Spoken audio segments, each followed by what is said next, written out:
Halo semua, saya ucapkan selamat datang dan mari mendengarkan penjelasan berikut ini terlebih dahulu. PBB sebut Gaza mau kiamat. Ini kawan-kawan ya. Ini dimuat 9 Oktober kemarin ya. Memang kondisi Gaza memang sudah sangat-sangat darurat ya. Bahkan kemarin sempat ya 3 hari atau 2 hari terputus total ya jaringan sosial ya di Gaza. Ini Jakarta CNBC Indonesia, 5 organisasi bawah persekutuan PBB ya satu suara soal kondisi di jalur Gaza. Mereka menyebut bahwa kondisi di jalur Gaza saat ini ya sebagai bencana besar. Ya, ini bencana besar. 5 organisasi yang menyatakan hal tersebut adalah WHO, UNICEF, ya WFP, ya UNDP dan UNDPA. Ya, lalu lebih dari 1,6 juta orang di Gaza sangat membutuhkan bantuan kemanusiaan. Anak-anak, wanita hamil, dan orang lanjut usia menjadi kelompok paling rentan. Ya, seperti dikutip dari channel News Asia pada Minggu 29 ya bulan 10 2023. Ini mereka menyebut bahwa kondisi di Gaza semakin buruk karena gempuran Israel. 5 organisasi ini meminta agar dunia bahu-membahu menolong Gaza. Gaza berada di dalam situasi kemanusiaan yang menyedihkan sebelum terjadinya permusuhan ya terbaru. Ya, sekarang ini merupakan bencana besar. Dunia harus ya berbuat lebih, ya berbuat lebih banyak ya sebutnya. Lalu perang di jalur Gaza ya bermula ketika Hamas, kelompok pejuang untuk kemerdekaan Palestina, meluncurkan serangan ke Israel melalui darat, laut, dan udara pada 7 Oktober 2023. Sekarang itu ya serangan itu menewaskan lebih dari 1.000 orang, ya, menculik 200 orang. Israel kemudian membalas serangan tersebut dengan melancarkan serangan udara ke Gaza. Sejak itu daerah ya kantong Palestina yang dikuasai Hamas tersebut menjadi sasaran ya pemboman udara selama berhari-hari. Badan Hak Asasi Manusia mengecam krisis kemanusiaan yang semakin parah di Gaza, apalagi blokade diberlakukan Israel ke warga sipil di mana makanan, air, dan listrik hampir habis. Ya, pada Selasa pekan lalu, rumah sakit Al-Ahli di kota Gaza dibom, menewaskan ratusan orang dan memicu protes di Timur Tengah. Ya, dan sekitarnya, rumah sakit tersebut berfungsi sebagai tempat perlindungan bagi mereka yang mencari perlindungan dari serangan udara Israel. Sementara itu, Kementerian Kesehatan ya Palestina pada Minggu mengatakan jumlah korban tewas di jalur Gaza telah mencapai sedikitnya 4.691 orang, sementara 14.254 orang lainnya terluka. Kementerian juga mengatakan 39 warga Palestina pun tewas dalam kekerasan dan serangan Israel di wilayah Palestina lain tepi barat. Ya, itu kondisi Gaza yang memang benar-benar memprihatinkan kawan-kawan. Ya, bukan hanya memprihatinkan, tetapi juga sangat-sangat mengerikan. Lalu apakah mutlak ini salah Israel? Ya, atau memang ini adalah buntut ya dari kecurangan dan serangan yang dilakukan oleh Hamas terhadap Israel ya. Dan apa yang dibuat oleh Israel ini ya menurut Netanyahu ini baru permulaan ya, baru permulaan ya. Oke, ini ya Bung Singa dari Yehuda, terima kasih untuk super stikernya ya sahabatku ya, Tuhan memberkati ya.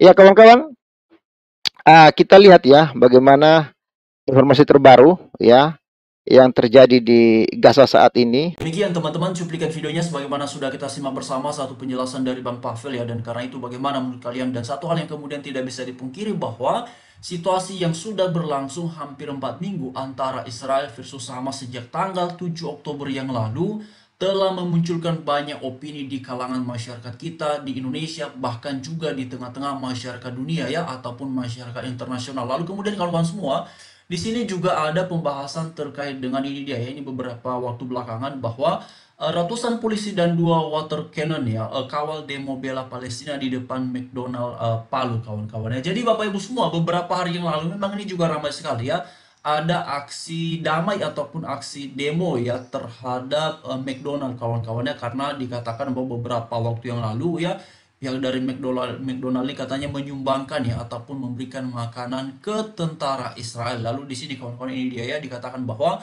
McDonald Israel ya diboikot gara-gara sumbang 4.000 makanan lebih ya ke tentara Israel ya. Muslim dunia serukan boikot McD katanya. Nah, itu dia Bapak Ibu. Jadi memang banyak sekali opini ataupun reaksi di tengah-tengah masyarakat kita di Indonesia ya. Salah satunya terkait dengan situasi yang sedang berlangsung antara Israel versus Hamas ini kawan-kawannya. Bahkan di sini ada perusahaan ya makanan cepat saji ini kawan-kawannya McDonald ini yang memberikan apa namanya ya makanan ke tentara Israel lalu kemudian berujung pada aksi ataupun seruan untuk yaitu diboikot kawan-kawan. Jadi memang itulah Bapak Ibu ya satu hal yang paling penting di sini bahwa begitu sangat-sangat sensitif ya antara Israel versus Hamas. Bahkan beberapa jam yang lalu ada satu uraian yang saya sempat dengarkan tadi kawan-kawannya dalam sebuah pembahasan seorang public figure ya, saya kurang ingat siapa namanya beliau itu ya, hanya karena beliau ini ya memilih untuk netral terkait dengan situasi yang sedang berlangsung antara Israel versus Hamas ini kawan-kawan. Lalu kemudian ada beberapa orang netizen yang justru ya mengecamnya ataupun kemudian mengkritisinya habis-habisan karena dia memilih untuk netral. Jadi beberapa netizen ini maunya ya dia harus berpihak kepada Palestina, harus berpihak kepada Hamas. Jadi itu dia Bapak Ibu ya. Jadi orang yang mau bersikap netral pun juga dianggap salah oleh orang-orang yang sudah terlanjur ataupun kemudian terlalu apa namanya ya sangat-sangat membela ya pihak Hamas ataupun Palestina kawan-kawan, sehingga ketika mereka melihat orang-orang yang nampaknya tidak sefrekuensi, tidak seirama ataupun kemudian tidak segagasan dengan mereka, bahkan yang bersikap netral pun ya juga mereka kecam. Nah, inilah situasinya Bapak Ibu ya. Inilah kemudian yang membuat saya ingat jadi satu ulasan yang disampaikan oleh Ibu Koni ya beberapa waktu yang lalu, yang mana beliau menyampaikan bahwa kita ini jangan terlalu apa ya berlebihan ya. Jangan mudah terbawa emosi ataupun amarah terkait dengan situasi yang sedang terjadi antara Israel versus Hamas ini ya. Jadi itu yang disampaikan oleh Ibu Kon beberapa hari yang lalu kawan-kawan. Jadi beliau ini menghimbau agar kita ini lebih apa ya, lebih bisa menguasai diri, lebih bisa bersikap tenang kawan-kawan ya. Jadi itu yang saya simak beberapa waktu yang lalu ya. Saya coba bagikan dulu kawan-kawan semua ya. Koni terkait dengan ini Bapak Ibu ya, apa namanya situasi yang sedang berlangsung ya antara Israel versus Hamas ini. Ini dia Bapak Ibu ya. Konflik Palestina Israel ya pengamat ya, ini Bu Koni. Prinsipnya kita ingin semua damai ya. Lalu kemudian Bapak Ibu semua ya, Bu Koni juga menjelaskan bahwa apa yang terjadi antara Israel versus Hamas hari ini bukanlah urusan agama ataupun isu utamanya bukan terkait dengan agama kan kawan. Nah, ini sekaligus memberikan edukasi ya kepada orang-orang yang menganggap bahwa ini ada kaitannya dengan agama dan segala macamnya ya. Lalu kemudian Bapak Ibu semua ya, ini dia ya. Masyarakat dihimbau ya tak merespon perang Israel Palestina, lebih tepatnya sebenarnya Hamas ya secara berlebihan. Nah, ini dia Bapak Ibu ya. Seperti yang kawan-kawan semua bisa perhatikan di sini ya. Lalu kemudian juga di sini ya perang Palestina dan Israel ya pengamat militer ya, emosi rakyat Indonesia jangan gampang terbakar. Nah, itu dia Bapak Ibu. Jadi memang ini dia ya. Lalu kemudian juga di sini dikatakan bahwa Indonesia tak boleh hanya jadi penonton dalam konflik Palestina Israel ya. Ini dia ya.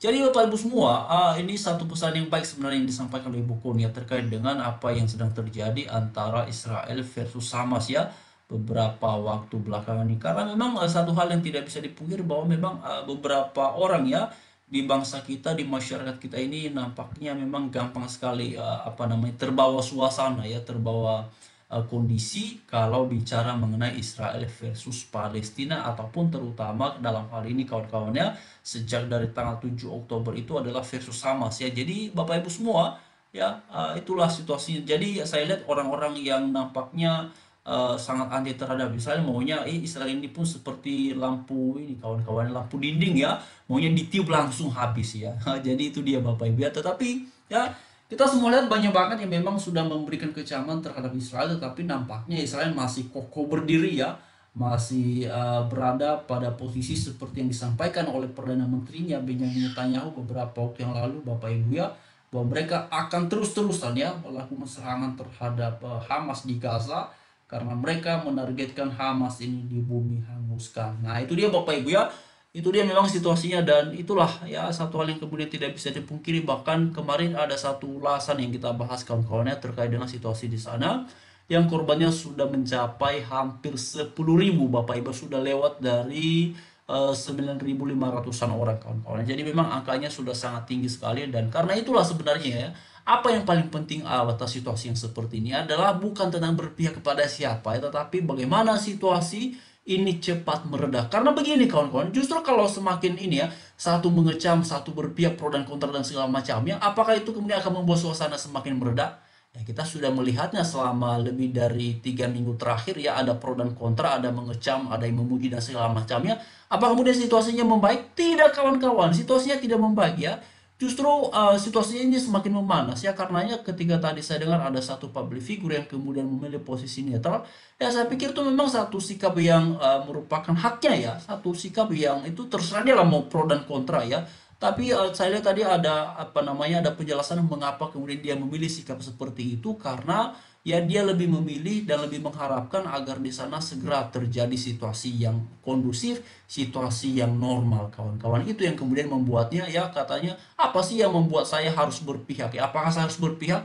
Ya, dia tidak mau berpihak, kawan-kawan, karena dia lebih memilih ya memberikan perhatian terkait dengan kemanusiaan baik dari pihak Israel maupun dari pihak Palestina. Jadi itu deh, kawan-kawan ya. Mari terus kita lihat nanti dinamikanya, sambil berharap semoga di sana cepat ya kembali kondusif.